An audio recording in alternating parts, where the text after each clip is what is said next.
it's a global leader in employee benefits and engagement. And they have many different programs, but probably the most common one is a meal voucher program. So it's common in many countries to pay employees through meal vouchers, and what Pluxee does is manage all that process, and we'll get into that in a little more detail. They are the number 2 player worldwide. The number 1 player, also a good business, is Edenred. So just keep this all in mind as we go through this. So, just by the numbers here. So Pluxee does over 4.8 million transactions per day. Just an interesting factoid, that's 50 per second. They have 24 billion in business volume in the most recent year, outstanding. They deal with over 500,000 client companies that in turn have 37 million employees. They have a merchant network of over 1.7 million merchants. So in the case of the food voucher program, think of this as the restaurants that someone can go to utilize their meal vouchers. They have about 5,600 employees presently. They're active in 28 countries presently, and they have 45 years of operating history. Although this is an interesting story in the sense that this was a spinoff in in 2024 to shareholders. It was 100% owned by Sodexo, and it was a 1-for-1 spinoff. So you only have kind of 2 years of operating history here, but it's been around for 45 years. And sorry, I misspoke. It spun off in early 25. So just want to 45 years of operating history, but it's a relatively new company in the public markets. So let's just kind of walk through the business model, if you will.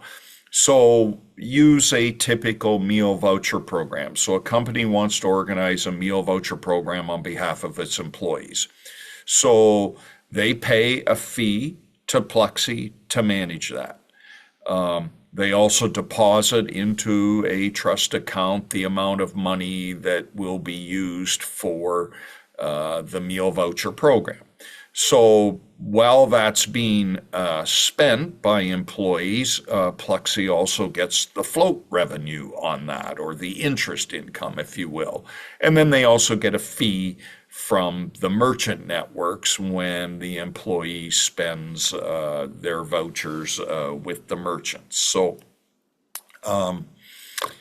in terms of shares outstanding, just to give you a little bit of a quick market background, there's 146.1 million shares outstanding at the most recent fiscal year end. Current share price at the end of the year, I'm using December 31 pricing, was 13.41 euros. It's actually cheaper than that today. And, that gives it an equity market capitalization of just under $2 billion. So depending on your view, this is either a small cap or a mid cap company, but certainly has a significant market capitalization. So let's break down the company based on the 3 questions that I laid out earlier and try and give you a better sense. So does it possess outstanding business economics? Revenue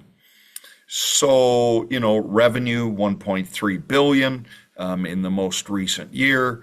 Net income 197 million. That's 1.35 euros per share. Free cash flow was 261 million, or 1.79 euros per share. Return on equity, 47.8%, so great return on shareholder equity. I would caution just a little bit. Typically with these spin-offs, they come out, and the equity is lower or in many cases negative because of payments that have been flowing up to the parent company. But so maybe that's not an entirely fair way to look at it, but the stated return on equity, 47.8%. Net cash, 1.2 billion euros or 7.96 per share. And then dividend per share, 38 euro cents in the most recent fiscal year end. So based on the 1341 share price, it's a 2.83% dividend yield. In terms of just the advantages, well, large scale with number 2 market share position. You can imagine this is a technology driven business, so this is all done on watches or phones, in terms of the employees using and capitalizing on these various vouchers and benefit and engagement programs. So you have a big technology component to this. They have a loyal and sticky customer base, and basically they're at or above 100% retention, depending on how you define it and define the growth in the programs with their existing customer base. But very loyal and sticky customer base. As I mentioned earlier, a 45-year operating history, although relatively recent public market history.